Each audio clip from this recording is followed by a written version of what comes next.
प्रिय छात्रों, जन कॉलेज द्वारा चलाई जा रही ऑनलाइन कक्षाओं में आप सभी का बहुत बहुत स्वागत है। इससे पहले आप सभी ने काव्य खंड में के प्रथम पाठ में पवन दूतिका का पहला खंड पढ़ा था और उसी में आगे अब दूसरा खंड हम लोग पढ़ेंगे। आप ये जो भी पढ़ाया जा रहा है, जो भी होमवर्क आपको मिल रहा है, ये सारे काम को आप अपनी फेयर कॉपी में करते हुए चलें, विधिवत करते हुए चलें खंड वाइज। पहले खंड में आप काव्य खंड, उसके बाद गद्य और बाद में व्याकरण और संस्कृत खंड करेंगे। तो आइए अब इसका अगला भाग हम लोग देखते हैं। पूरा वीडियो आप देखते हुए चलें और आइए पढ़ते हैं। सांचे ढला सकल वपु है, दिव्य सौंदर्यशाली, शत पुष्पों सी सुरभि उनकी प्राण संपोषिका है। दोनों कंधे वृषभ वर्षे हैं बड़े ही सजीले, लंबी बाहें कल्ब करशी शक्ति की पेटिका है। तो राधिका ने पवन के लिए प्रियतम कृष्ण की शोभा का वर्णन करते हुए बताया है, उनकी पहचान बताई है कि श्री कृष्ण का जो शरीर है, सकल वपु, संपूर्ण जो शरीर है, वह ऐसा उचित अनुपात में सुंदर है जैसे कि सांचे में ढला हुआ कोई चीज़ होती है, दिव्य सौंदर्यशाली। और उनका जो शरीर है वो सांचे में ढली मूर्ति के समान है, अत्यधिक सुडौल है और देवताओं जैसी अलौकिक कांति से युक्त और सौंदर्य संपन्न है। सत पुष्पों सी सुरभि उनकी प्राण संपोषिका है। और जैसे सुंदर सुगंधित पुष्पों की जो सुगंध है वह मन को आह्लादित कर देती है, मन को प्रसन्न कर देती है, ऐसे ही उनकी जो शरीर की जो सुगंध है वो प्राण संपोषिका, प्राणों को पोषित करने वाली होगी। जैसे कि उसमें प्राण ऊर्जा मिलती है उनको देखने से। दोनों कंधे वृषभ वर्षे, और उनके दोनों जो स्कंध हैं, दोनों जो कंधे हैं, वो सुंदर बैल की तरह, जैसे किसी सांड के सुंदर वरिष्ठ और पुष्ट कंधे होते हैं, वैसे ही सुंदर वृषभ के समान, बैल के समान उनके बड़े सुंदर स्कंध होंगे। और लंबी बाहें कलभ करसी, और उनकी लंबी लंबी जो भुजाएं हैं वो कलभ करसी, जैसे कि हाथी की सूंड की तरह। हाथी की सूंड जैसे बहुत शक्तिशाली होती है, वो जिसको उठा लेता है बड़ी बड़ी वजनदार चीज़ों को, ऐसे ही उनकी जो भुजाएं हैं वो शक्ति की पेटिका है, अकूत शक्ति उनमें है। राजाओं सा सिर पर लगा दिव्य आपीढ़ होगा, और उनके मस्तक पर जैसे राजा लोग मुकुट पहनते हैं वैसा बहुत ही अलौकिक मुकुट उनके शरीर पर, उसके मस्तक पर शोभित हो रहा होगा। शोभा होगी उभय श्रुति में स्वर्ण के कुंडलों की, और उनके उभय श्रुति दोनों कानों में स्वर्ण कुंडल शोभायमान हो रहे होंगे। नाना रत्ना करित भुज में मंजू के ऊर होंगे, और अनेक प्रकार के रत्नों से जड़े हुए उनकी भुजाओं में सुंदर बाजूबंद होंगे, केऊर होंगे। और मोती माला लसित उनका कंबुसा कंठ होगा, और मोतियों की माला से लसित माने युक्त उनका कंबुसा, कंबु के समान कंठ होगा। कंबु माने शंख के समान। आप देख रहे हैं उपमा अलंकार, इसमें आप लगातार देख रहे हैं। अनुप्रास भी है, श्रृंगार रस में ये पद है। और छंद कौन सा? मदाक्रांता छंद। आपको हमने पहले मंदाक्रांता छंद है पहले बताया, और अभिधा शब्द शक्ति है। इन सभी चीज़ों को समझते हुए चलें। जब भी आप कोई गद्यांश या जब भी कोई पद्यांश आप करेंगे तो उसमें छोटे छोटे प्रश्न आएंगे। जैसे पूछा जा सकता है कि उनकी भुजाएं जो हैं किसके समान हैं, तो आप बता देंगे हाथी की सूंड के समान। उनके दोनों कंधों की तुलना किससे की गई है, तो वृषभ वर्षे की गई है। और उनके किस अंग में कुंडल शोभायमान हो रहे हैं, तो आप कहेंगे उनके दोनों कानों में। इस तरीके से छोटे छोटे प्रश्न प्रत्येक पद्यांश से संबंधित होंगे। और कहीं पर भी जैसे उन्होंने 2 लाइनें रेखांकित कर दी इस तरीके से, तो 2 लाइनें रेखांकित कर दी, तो इस रेखांकित अंश की व्याख्या करा ली जाएगी। प्रस्तुत पद्यांश किस पाठ से लिया गया है, तो आप बता दें पवन दूतिका से लिया गया है। इसके रचयिता कौन है, कवि कौन है, तो अयोध्या सिंह उपाध्याय हरिऔध हैं। इस तरीके से संदर्भ के बाद रेखांकित अंश की व्याख्या, उसके बाद फिर 3 प्रश्न। इस तरीके से आपको करने को आएगा। समझते हुए चलें, अर्थ के माध्यम से प्रश्नों को भी निकालें। तेरे में है न यह गुण जो तू व्यथाएं सुनाए, व्यापारों को प्रखर मति और युक्तियों से चलाना, बैठे जो हो निज सदन में मेघ सी कांति वाले, तो चित्रों को इस भवन के ध्यान से देख जाना। उन्होंने बताया है कि राधिका ने अपना संदेश अपने प्रियतम कृष्ण तक भेजने के लिए पवन दूतिका को बताया है। उन्होंने मार्ग भी बता दिया कृष्ण तक पहुंचने का, और वो समझा रही हैं कि तुम्हारे पास मुख नहीं है, लेकिन तुम विभिन्न क्रिया व्यापारों को भली प्रकार समझा देना। और इन्हीं सब बातों को प्रस्तुत पद्यांश में बताया गया है कि उसने बताया है कि अपने चतुर क्रिया व्यापारों के माध्यम से, बड़ी युक्तियों से तुम मेरी व्यथा कथा को कृष्ण को बता सकती हो। तेरे में है न यह गुण जो तू व्यथाएं सुनाए। रे पवन, तेरे अंदर वह गुण नहीं है, तेरे पास मुख नहीं है जो तू मेरी व्यथाएं व्यक्त रूप में कह कर के सुना सकती है। इसलिए व्यापारों को प्रखर मति और युक्तियों से चलाना। इसलिए जो भी आप क्रिया व्यापार करें, जो भी आप कार्य करें, उन कार्यों को प्रखर मति, बहुत ही कुशाग्र बुद्धि से, बहुत तेज बुद्धि से और युक्तियों से और बहुत ही संकेतों से, बड़े उपायों से उनको करने का प्रयत्न करना। बैठे हों निज सदन में मेघ सी कांति वाले, और बादल के समान शोभा वाले, अगर वो मेरे प्रीतम कृष्ण अगर अपने भवन में बैठे हों, सदन में बैठे हों, तो चित्रों को इस भवन के ध्यान से देख जाना। तो उसमें बने हुए जो चित्र हैं, उन चित्रों को बहुत ध्यान से निहार लेना, देख लेना।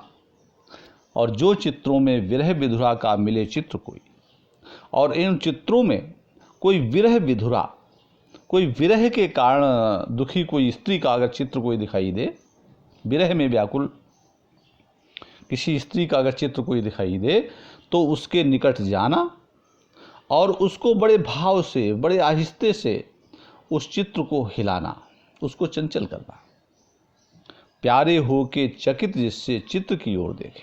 ध्यान से समझते हुए चलें, आवाज़ पहुँच रही होगी। प्यारे हो के चकित जिससे चित्र की ओर देखें, जिससे कि हमारे प्रियतम एक आश्चर्य भाव से उस चित्र की ओर देखने लगें। आशा है यूँ सूरत उनको हो सकेगी हमारी। इस प्रकार मुझे उम्मीद है, आशा है कि उनको हमारी सूरत माने याद, स्मृति आ जाए और हमारा स्मरण उनके लिए आ जाए और कुछ उनका भाव हमारी तरफ परिवर्तित हो। तो इस तरीके से आप इन सब चीज़ को देखते हुए चलें। जो कोई भी इस सदन में चित्र उद्यान का हो, जो कोई भी इस सदन में चित्र उद्यान का हो, और हों प्राणी विपुल उसमें घूमते बावले से, तो जाके सन्निकट उसके और हिलाके उसे भी, देवता को सुरत ब्रज के व्याकुलों की कराना। अगर उस उद्यान में, उस भवन में कोई बगीचे का चित्र हो, बाग का चित्र हो, उद्यान माने बाग, और उसमें और हो प्राणी विपुल और बहुत से प्राणी उसमें व्याकुल अवस्था में, जैसे कुछ पगलाए जैसे, कुछ खोए हुए जैसे अगर घूम रहे हों, व्याकुलता लिए हुए घूम रहे हों, तो जाके सन्निकट उसके, किसके, उस चित्र के, उस चित्र के निकट जाकर उसको हिला करके, उसको कंपित करके, ये अपने क्रिया व्यापारों से जता देना, देवता आत्मा को सुरत ब्रज के व्याकुलों की कराना। इस प्रकार वो जो देवात्मा हैं, कौन, कृष्ण, उन देवात्मा को ब्रज के व्याकुल लोगों की याद उनको करा देना। इस प्रकार तू अपने सारे कार्यों को बहुत ही चतुरता से करना। आप देख रहे हैं खड़ी बोली में पाठ है, प्रबंधात्मक शैली है, ये प्रबंध शैली है, इसमें प्रबंधात्मक शैली, प्रबंधात्मक शैली है। और अनुप्रास अलंकार है, उपमा है, वियोग श्रृंगार है। ये सब चीज़ आप इसमें नोट करते हुए चलें। आइए आगे चलते हैं। कोई प्यारा कुसुम कुम्हला गेह में जो पड़ा हो, तो जा प्यारे के चरण पर ला डाल देना उसी को। यूं देना ये पवन बतला फूल सी एक वाला, म्याला लाना हो कमल पग को चूमना चाहती है। प्रस्तुत पद्यांश में राधा अपनी पवन दूतिका को ये समझा रही हैं कि वो श्री कृष्ण के पास जाकर के वियोगिनी राधा के दुख और संताप को बड़ी चतुरता के साथ कृष्ण के सामने व्यक्त करें। कोई प्यारा कुसुम कुम्हला गेह में जो पड़ा, राधिका कह रही है पवन से कि अगर कोई सुंदर सा कोई कुम्हलाया हुआ फूल अगर उनके घर में कहीं पड़ा हो, तो प्यारे के चरण पर ला डाल देना उसी को। तो अपने सहारे से उस प्रियतम कृष्ण के चरणों के पास उस फूल को डाल देना, कुम्हलाए हुए फूल को डाल देना। यूं देना ये पवन बतला फूल सी एक वाला, और उस मुरझाए हुए कमल के माध्यम से रे पवन तू ये बतला देना कि फूल के समान एक स्त्री, इस मुरझाए हुए फूल के समान एक स्त्री म्लाना हो बहुत मुरझा कर उदास होकर तुम्हारे कमल पग को, तुम्हारे चरण कमलों को चूमना चाहती है। रूपक अलंकार भी है, उपमा भी है, को चूमना चाहती है। और आगे देखते हैं इन सब चीज़ों को। जो प्यारे मंजू उपवन या वाटिका में खड़े हों, छिद्रों में जा कुणित करना वेणुसा कीचकों को। यूं होवेगी सुरति उनको सर्व गोपांगना की, जो है बंसी श्रवण रुचि से दीर्घ उत्कंठ होती। और अगर वो प्रियतम कृष्ण किसी मंजू उपवन, किसी सुंदर बगीचे में, वाटिका में कहीं अगर खड़े हैं, छिद्रों में जा कुणित करना वेणुसा कीचकों को, तो कीचकों को, कीचक कहते हैं बांस को, तो बांस के जो पुराने बांस हैं उन बांसों को, बांस जो पुराने हो जाते हैं तो उसमें छिद्र बन जाते हैं, दरारें बन जाती हैं। तो उन छिद्रों में तू प्रवेश करना, उनमें जाना और उन बांसों को बंसी की तरह बजाना। उन बांसों में से बंसी की जैसी आवाज़ निकलती है जब हवा उससे संसर्गित होती है। यूं होवेगी सुरति उनको सर्व गोपांगना की, इस प्रकार उनको सभी गोपांगनाओं की, सभी गोपियों की याद आ जाएगी। जो है बंसी श्रवण रुचि से, जो बड़ी रुचि से बंसी को सुनती हैं और दीर्घ उत्कंठ होती, और जो है उस बंसी को सुनकर के बड़ी उत्कंठित, बड़ी रोमांचित हो जाती हैं, बड़ी लालायित हो जाती हैं कृष्ण के दर्शनों के लिए। तो इस प्रकार आप इसको नोट कर रहे हैं, देख रहे हैं, आवाज़ आप तक पहुंच रही होगी। लाके फूले कमल दल को श्याम के सामने ही, थोड़ा थोड़ा विपुल जल में व्यग्र हो डुबाना। यूं देना ये भगिनी जतला एक अम्भोज नेत्रा, आँखों को हो विरह विधुरा बारी में बोरती है। लाके फूले कमल दल को, कोई फूला हुआ कमल का फूल कृष्ण के सामने ला करके गिरा देना, और थोड़ा थोड़ा विपुल जल में, और उसको जल के अंदर थोड़ा थोड़ा बार बार डुबाना और निकालना। व्यग्र हो डुबाना, व्याकुल अवस्था में होकर, व्याकुल होकर के उस कमल दल को जल के अंदर डुबाना और निकालना। यूं देना ये भगिनी जतला एक अम्भुज नेत्रा, हे बहन, हे पवन, इस प्रकार तू कृष्ण को जतला देना, जता देना, बता देना कि एक अम्भोज नेत्रा, एक कमल जैसे नेत्रों वाली स्त्री, आँखों को हो विरह विधुरा, कि अपने नेत्रों को विरह विधुरा, विरह रूपी दुख में अपने आँखों को बार बार बारी में डूबती है, अपने आँखों को बार बार जल में डुबा रही है, अर्थात निरंतर उसके नेत्रों से आंसुओं की धारा बहती है। आप देख रहे हैं कि निरंतर इसमें जो मदा क्रंता छंद में पाठ लिखा गया है, उपमा अलंकार है इसमें। श्रृंगार में वियोग पक्ष है, अभिधा और लक्षणा शब्द शक्ति है, प्रसाद गुण है, और इस तरीके से इन सब चीज़ों को आप सुन रहे होंगे, नोट कर रहे होंगे। और श्रृंगार यानी वियोग श्रृंगार कह सकते हैं इसको, वियोग श्रृंगार, वियोग श्रृंगार, इसको नोट करते हुए चलें। और आगे देखें, धीरे लाना बहन करके नीप का पुष्प कोई, और प्यारे के चपल दृग के सामने डाल देना, ऐसे देना प्रकट दिखला नित्य आशंकिता हो, कैसी होती विरह बस में नित्य रोमांचिता हो। और निश्चित रूप से इस पाठ को पढ़ते हुए चलिए। धीरे लाना वहन करके नीप का पुष्प कोई। और राधा पुनः अपने कार्यों को आगे बढ़ाती हुई फिर पवन से कह रही हैं कि धीरे धीरे कोई कदम्ब का पुष्प लेकर, नीप माने कदम्ब, कोई कदम्ब का पुष्प कोई अपने सहारे से बहा करके ले आना, और उन प्रियतम के जो चंचल नेत्र हैं उन नेत्रों के सामने उस कमल के पुष्प को डाल देना। ऐसे देना प्रकट दिखला नित्य आशंकिता हो, इस प्रकार तुम प्रकट रूप में उनको ये दिखा देना कि नित्य आशंकिता हो, नित्य डरती हुई, नित्य भयाक्रांत होती हुई, मैं कैसे विरह वश में, मैं विरह के वशीभूत होकर मैं कैसे नित्य डरी डरी सी रहती हूँ, और मैं कैसे नित्य रोमांचित हो जाती हूँ, प्रेम में भर जाती हूँ। इस प्रकार राधिका निरंतर अपने मन की बात को पवन के माध्यम से लेना चाहती है। बैठे नीचे जिस बिटप के श्याम होवें उसी का, कोई पत्ता निकट उसके नेत्र के लिए हिलाना, यूं प्यारे को विदित करना चातुरी से दिखाना, मेरे चिंता विजित चित्त का क्लांत हो कांप जाना। और वह बिटप के किसी पेड़ के पास अगर श्याम बैठे हुए हों किसी पेड़ के नीचे, और उसी का कोई पत्ता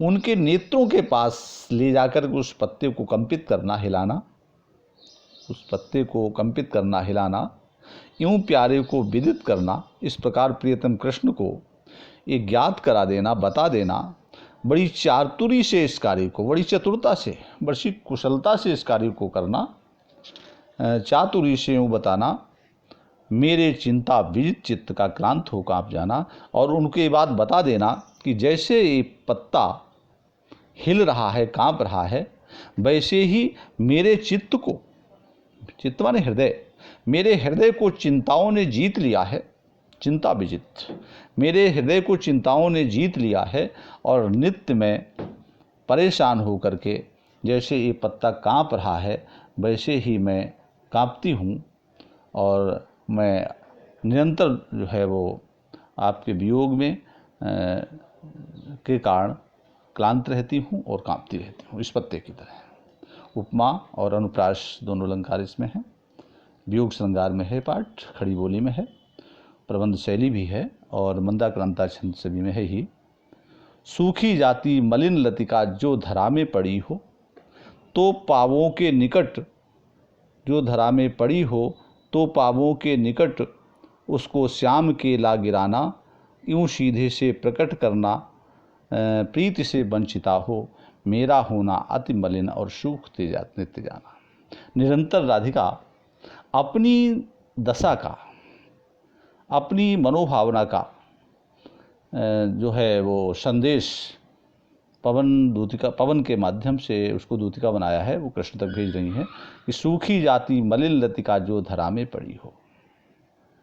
अरे बहन, अगर कोई मुरझाई हुई कोई लता अगर कहीं रास्ते में पड़ी हुई हो तो पावों के निकट, तो उसको उनके पैरों के निकट श्याम के ला गिराना, उसको कृष्ण के पैरों के निकट ला करके गिरा देना, यूं सीधे से प्रकट करना, प्रीति से वंचिता हो। और सीधे सीधे उन्हें इस बात को प्रत्यक्ष रूप में दिखा देना कि प्रेम से वंचिता हो।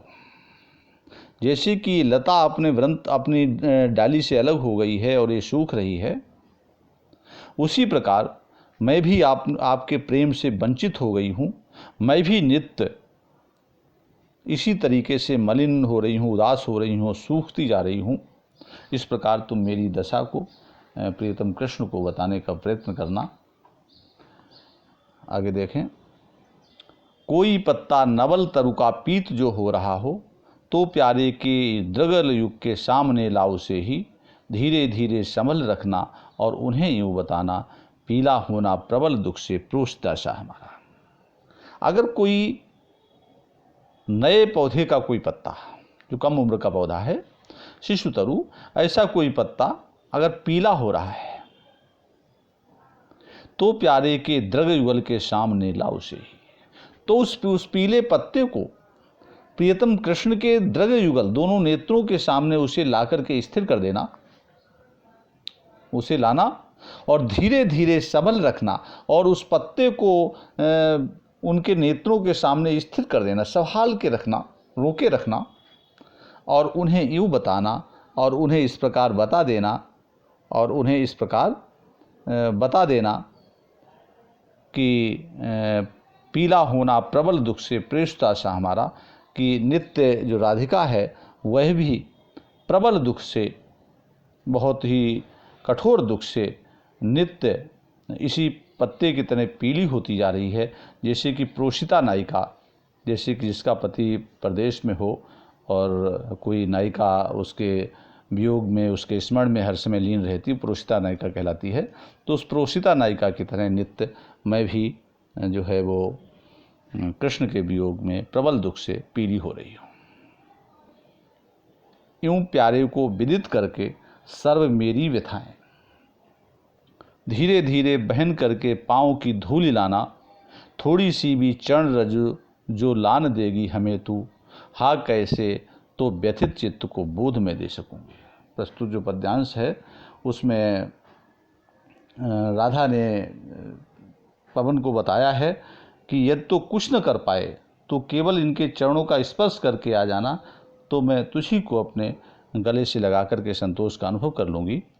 यूँ प्यारे को विदित करके सर्व मेरी व्यथाएं, अर्थात हमारे उस प्रियतम को मेरी सारी व्यथाएं, सारे दुख बता देना और धीरे धीरे अपने संसर्ग से बहन करके उनके पैरों की धूल लेकर के आ जाना।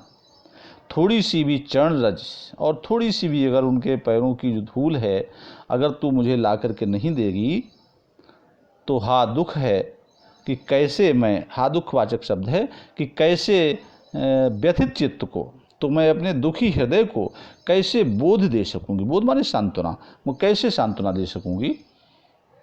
और फिर एक बार निवेदन किया है राधा ने कि पूरी होवे न यदि तुझसे अन्य बातें हमारी।